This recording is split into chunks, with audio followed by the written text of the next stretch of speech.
Excellent après-midi à toutes et à tous et bienvenue à cette grande édition du journal en langue française. Vous êtes en compagnie de Patrick Nilidandi. Tout de suite, les titres de ce journal. Travaux communautaires au Muganda, c'est samedi sur toute l'étendue du territoire national.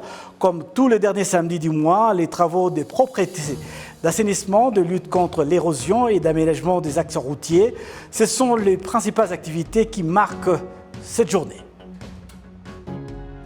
Les professionnels de la santé disent que chacun devrait être conscient de son état de santé afin de se protéger des effets dévastateurs des maladies infectieuses, y compris la mort.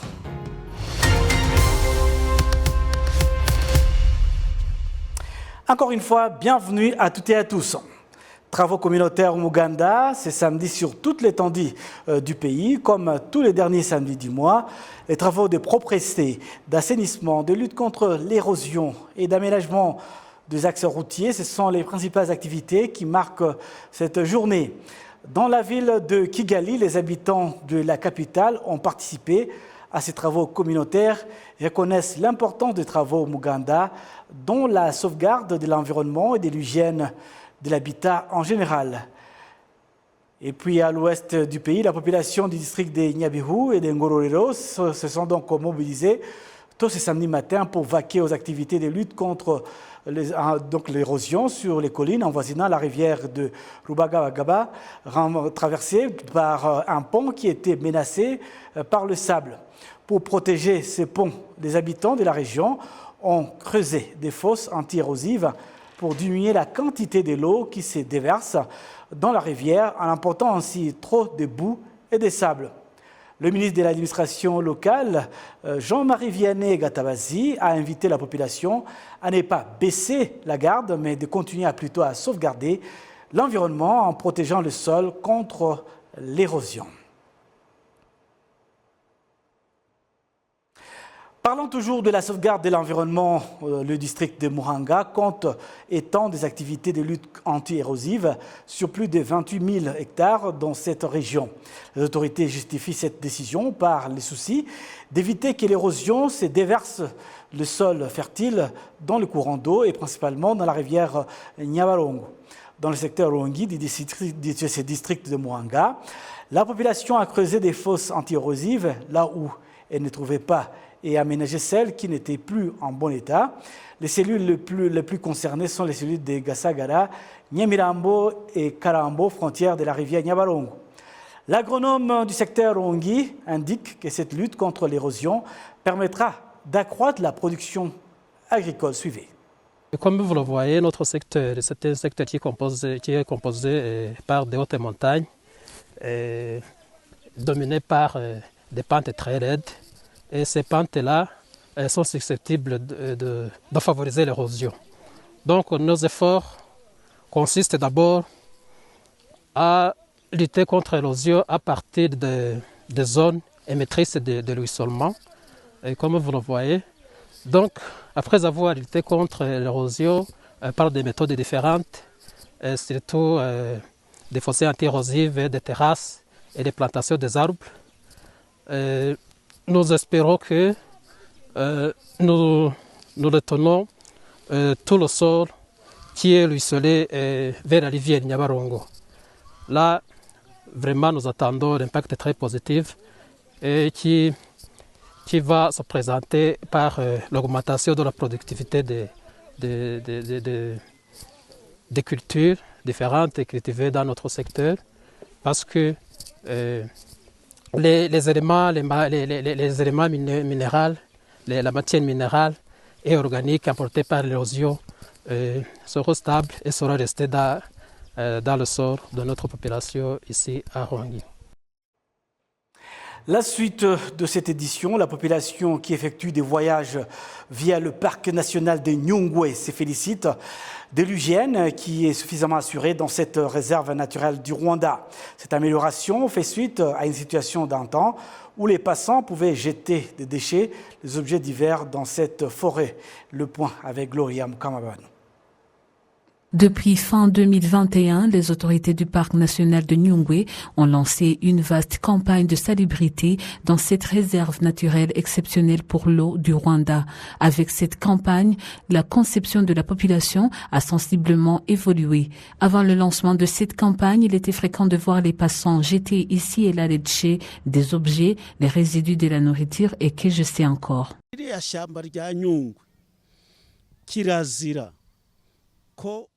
Dans cette forêt de Nyungwe, il est strictement interdit de boire, par exemple, de l'eau et jeter une bouteille dans la forêt.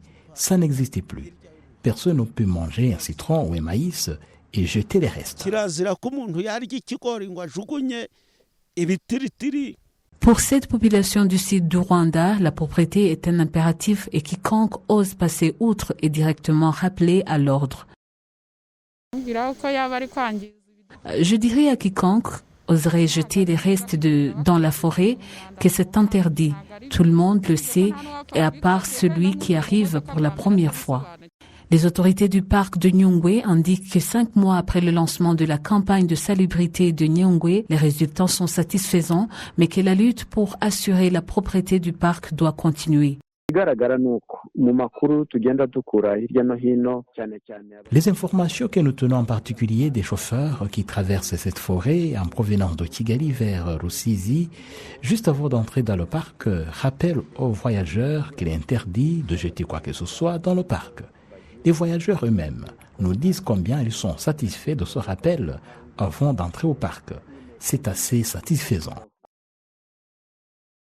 Dans tous les 200 mètres, les panneaux sont installés le long de la route pour rappeler à quiconque qui traverse le parc les exigences de la propreté. Des poubelles ont été installées un peu partout et des latrines aménagées. Chaque année, le parc de Nyungwe attire plus de 15 000 touristes. Nyungwe figure parmi les forêts tropicales qui attirent la pluie. Les autorités estiment que la sauvegarde de Nyungwe est plus que vitale, étant donné que 70% des eaux du Rwanda prennent source dans la forêt de Nyungwe, bien plus le fleuve Nil prend source dans ce parc du sud du Rwanda, frontalier de la forêt de Kibira, côté burundais. La suite de cette édition avec cette fois-là la santé. Les professionnels de la santé disent que chacun devrait être conscient de son état de santé afin de se protéger des effets dévastateurs de maladies infectieuses, y compris la mort, au cours d'une campagne organisée par l'Association des étudiants en médecine de l'Université du Rwanda, Médisar en sigle, en district de Nyarugenge, et Enabel, la coopération belge. Les résidents ont été dépistés pour certaines maladies, dont l'hypertension artérielle, le diabète et bien d'autres. Les résidents disent que cela les a aidés à comprendre leur état de santé et comment ils devraient se comporter. Bénédicte Brion de la coopération belge affirme que la propagation des maladies infectieuses, lorsqu'elles sont détectées tardivement, a un impact significatif sur la santé. On dit que c'est souvent des maladies silencieuses parce qu'elles ne sont pas détectées, parce que les gens souvent ne vont au centre de santé ou à l'hôpital que quand on est malade.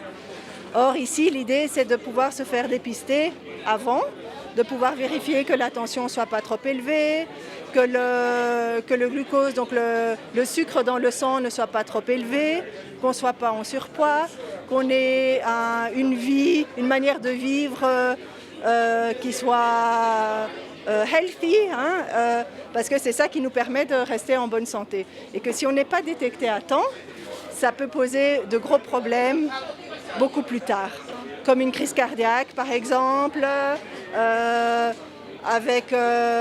Pour le glucose, ça peut poser des problèmes de santé, ça peut poser des gros problèmes de santé. Au niveau de la santé mentale aussi.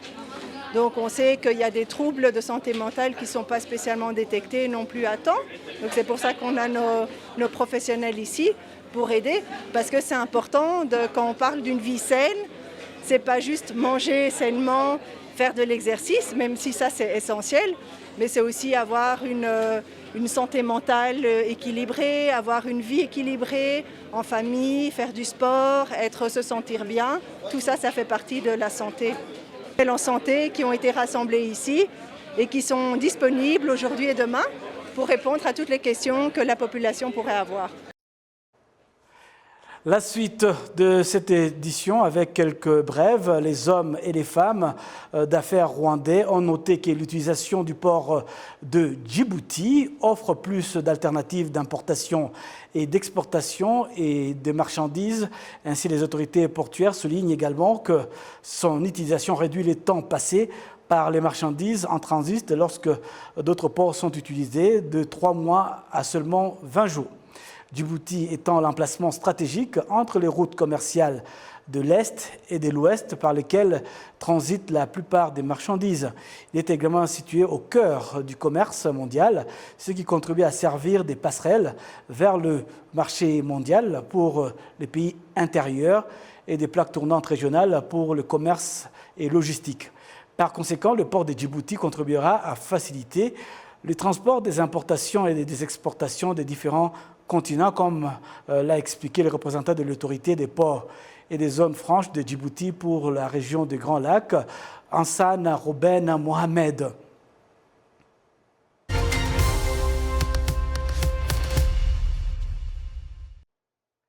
Voilà, nous allons donc recevoir dans ce studio. Vous savez très bien que les Français sont appelés aux urnes pour désigner le futur président de la République française.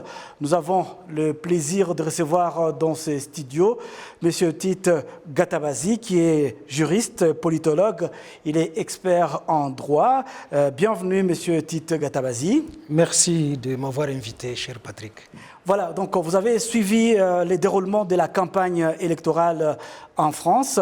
Vous l'avez suivi avec beaucoup d'attention et vous êtes revenu à travers, vous êtes journaliste aussi, à travers vos écrits sur le déroulement de ces scrutins.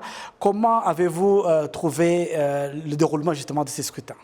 La campagne a été quand même marquée par la guerre en Ukraine. Ça veut dire que les candidats étaient obligés de prendre parti sur l'agression de l'Ukraine, ce qui fait que le président de la République, qui était candidat à sa propre succession, n'a pas pu battre campagne comme il fallait. Et les interventions des candidats, on voyait chaque fois qu'il fallait beaucoup plus parler à la fois de la guerre qui est sur le territoire européen, et moins des programmes politiques des candidats. Ça, c'était un fait marquant. Le deuxième fait qui m'a marqué, c'est la transhumance politique en France. C'était quand même assez rigolo et dramatique de voir que des ténors d'un parti qui a désigné une candidate quitte pour aller soutenir un autre candidat.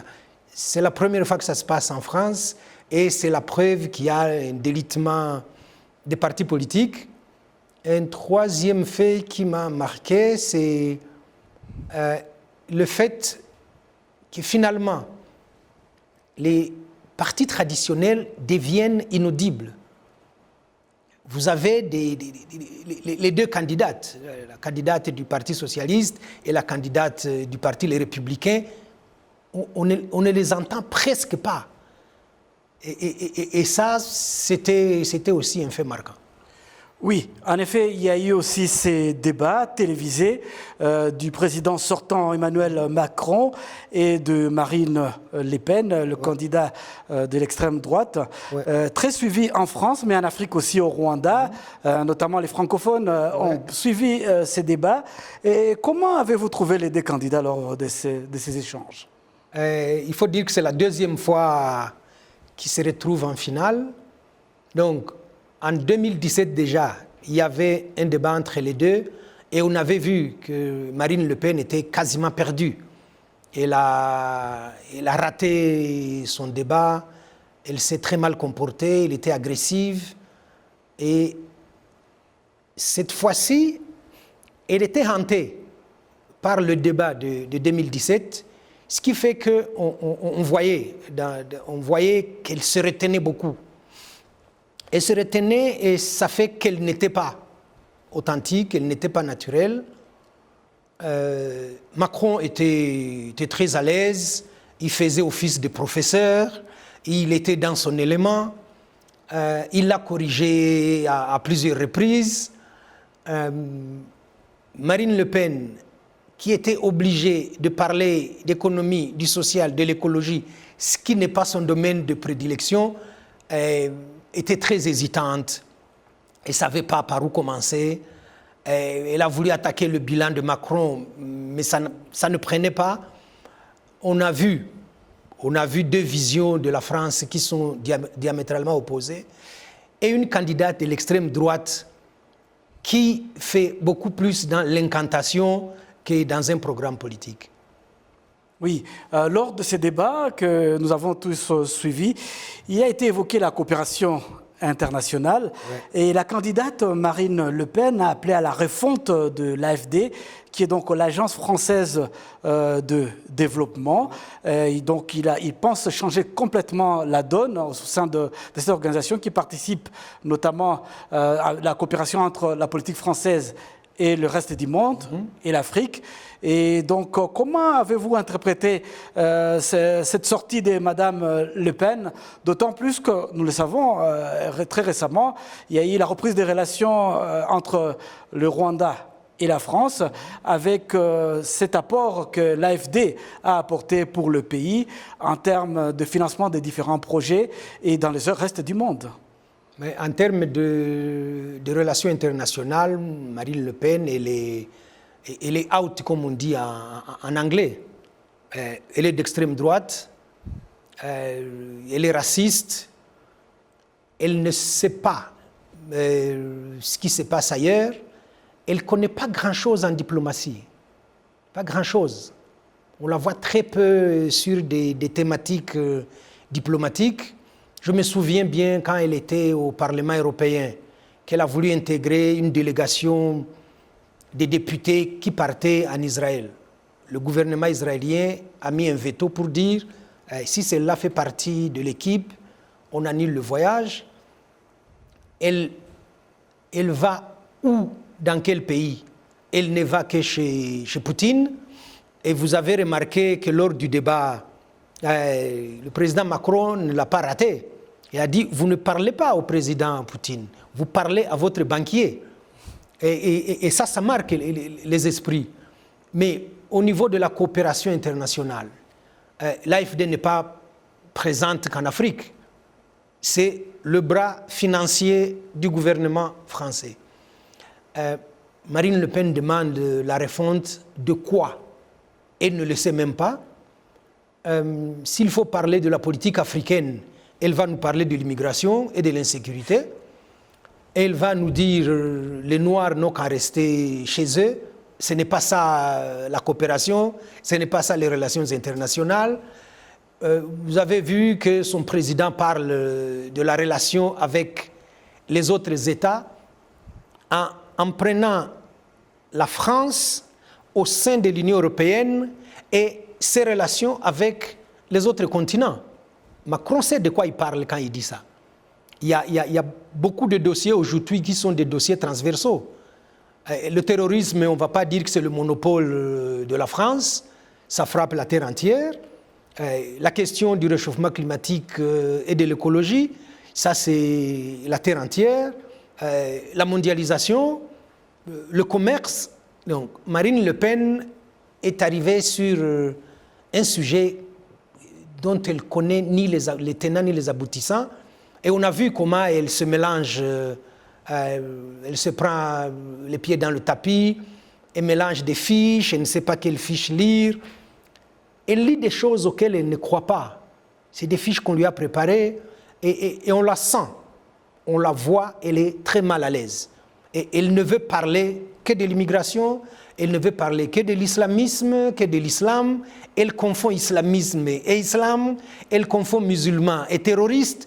Ça, voilà, c'est sur ce terrain-là qu'elle peut jouer, mais pas ailleurs. En diplomatie, je crois qu'elle est médiocre, il faut l'avouer, et on l'a vu plusieurs fois dans beaucoup de débats.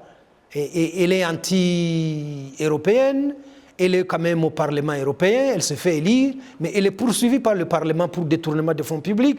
Donc, je ne crois pas que ça soit un sujet où elle est vraiment à l'aise. Oui, mais que peut attendre le Rwanda de deux candidats? Si on doit revenir sur le candidat, donc le président sortant Emmanuel Macron, on sait que le candidat a beaucoup fait pour la reprise des relations entre le Rwanda, et puis il y a eu ce pardon aux Rwandais à Gisozi, et puis ces différents efforts pour la reprise des relations économiques, diplomatiques et financières, il est allé beaucoup plus loin que les autres présidents qui l'ont précédé avant. Et Marine Le Pen aussi, que faut-il attendre d'elle par rapport aux relations entre la France et le Rwanda? J'ai parlé de deux candidats. Oui, vous avez déjà donné l'essentiel du président Macron, à la fois avec le Rwanda, à la fois avec l'Afrique, avec des programmes d'innovation, avec Digital Africa, avec tous les projets sur l'écologie, l'intégration sous-régionale. Il est présent. La santé, les vaccins qui doivent être produits en Afrique, Macron a joué un rôle. On voit bien, il y a des projets portés par des présidents africains auxquels le président Macron s'associe, et vice-versa. On a assisté au sommet à Paris sur les dettes africaines. Ça, c'est à l'initiative de Macron. Donc, je pense, pour vous compléter, qu'il y aura une continuité de sa vision politique s'il est réélu. Par inadvertance, si les Français faisaient confiance à Marine Le Pen, ce sera une véritable catastrophe, parce que je vous rappelle quand même qu'on a un précédent. L'Autriche a déjà élu l'extrême droite et l'Europe s'était levée comme un bouclier pour dire « vous reprenez ces élections. On ne veut pas d'une mouvance extrême droite parmi nous. » Je ne vois pas un président africain accueillir, dérouler le tapis rouge pour Marine Le Pen, avec tout son background sur le racisme, sur des propos assez violents sur l'immigration, des amalgames sur les problèmes d'insécurité dans son pays, et toute l'idéologie d'extrême droite qu'elle porte. Donc, elle sera mise sur le banc au niveau de l'Union européenne, elle sera mise sur le banc au niveau de la communauté internationale, et ce n'est pas en Afrique qu'on va demander à la France de reprendre les élections. Ça se fera au niveau de l'Union européenne. Donc, en cas d'élection de Marine Le Pen, il y a deux scénarios possibles. Elle est élue, ça y est, mais le lendemain ou le même soir, il y a des manifestations qui éclatent partout en France. Le pays va être paralysé. Les autres pays tout autour, l'Union européenne en tête, ils vont demander aux Français à la fois de revenir à la paix civile, mais de recommencer les élections et de ne pas élire une personne d'extrême droite. Et l'Afrique va regarder la France en riant. Cette crise de la démocratie en Occident qui arrive à permettre aux gens d'extrême droite d'arriver au pouvoir, et les Africains vont bien se moquer des Français. Oui, peut-être un dernier mot très rapidement.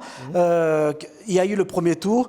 Emmanuel Macron a bénéficié des ralliements de certains partis politiques. Marine Le Pen aussi, qui a obtenu quand même le voix de l'extrême droite avec Zemmour. Comment faire le calcul de ces différents ralliements à la veille même du deuxième tour? Très rapidement. Très rapidement, il y a d'abord le taux d'abstention qui est très élevé.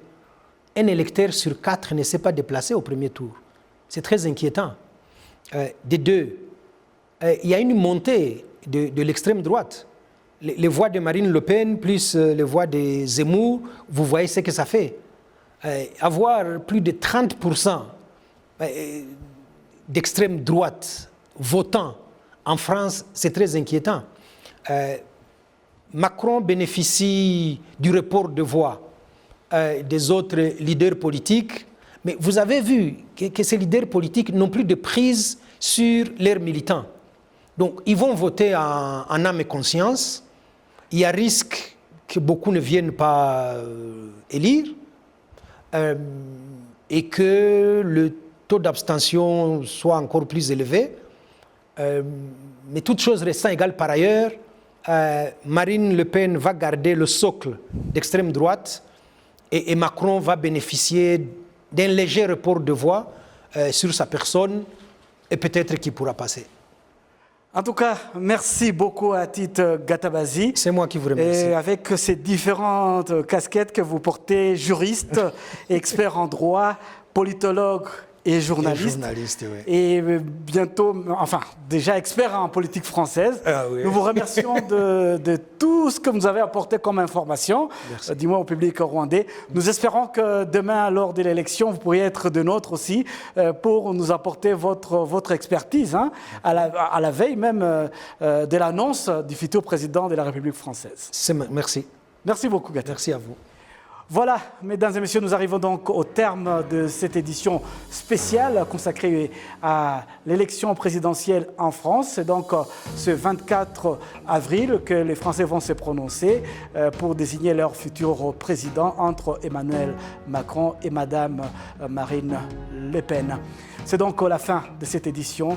Excellente suite de programmes sur la télévision rwandaise.